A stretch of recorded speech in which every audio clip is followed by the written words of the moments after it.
I've been a player under the GM Lord Prism many times. This was the second time that he has continued this campaign.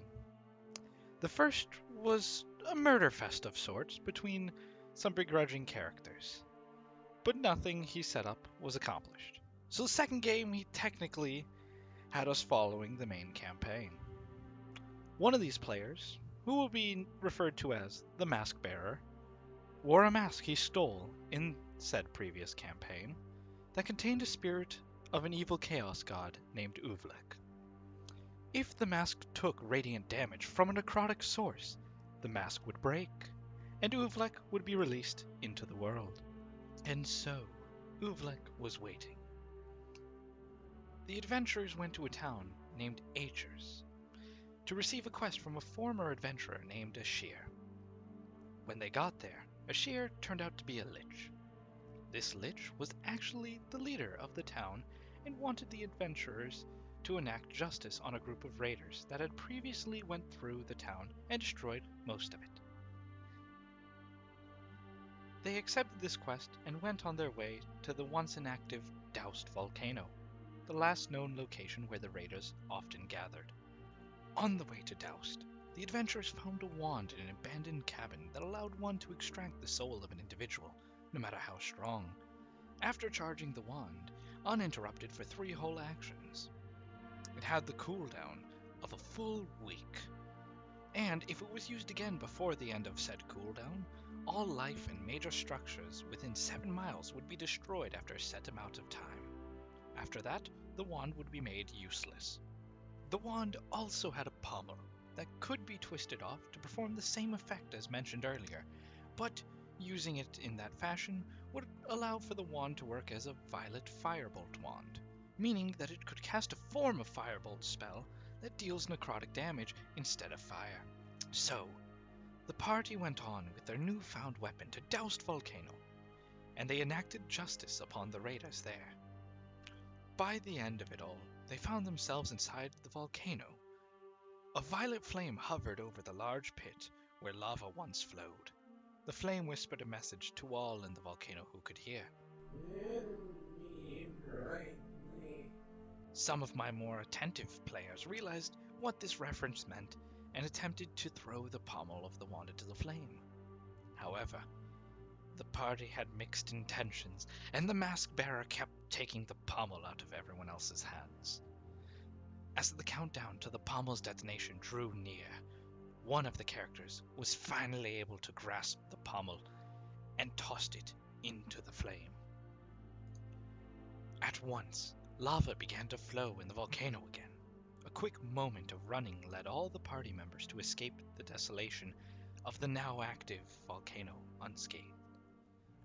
Many of the raiders had also escaped with destruction and quickly scattered throughout the nearby region. They stole the party's wagon and left them for dead.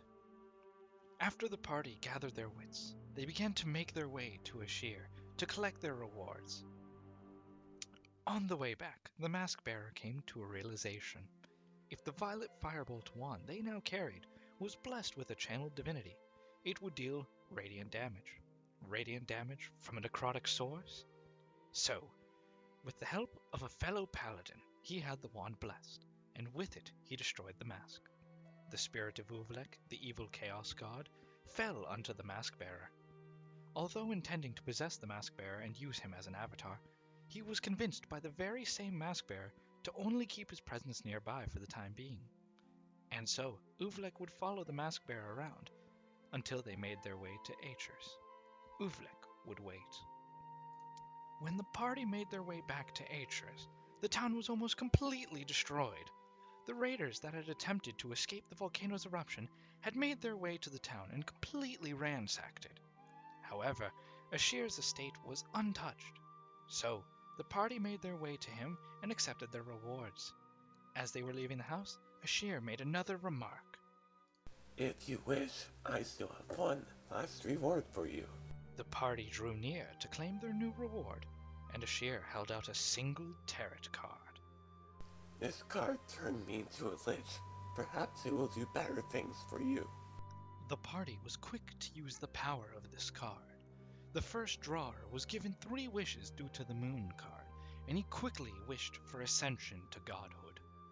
The second drawer was given a mundane stat boost, and then it was the mask bearer's turn.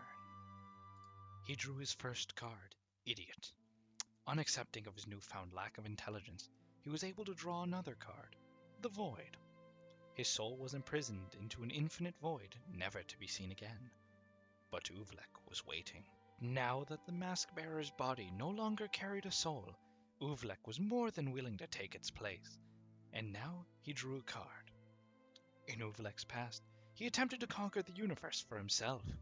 A singular battle with the race known as the Oro caused him an ultimate defeat, making him lose the war.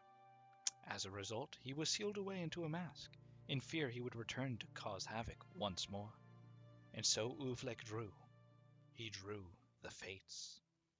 In one fell swoop, the world fell into darkness and despair as he reversed the effects of that one battle.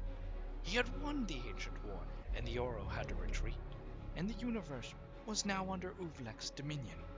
With one card, the universe had taken a whole new path, one where the Oro had never won, where all the events that had conspired previously had now changed for the worse. This was Uvlech's world, and in his world, the light will never shine. And that is how I, the Mask Bearer, pulled a third-degree Henderson.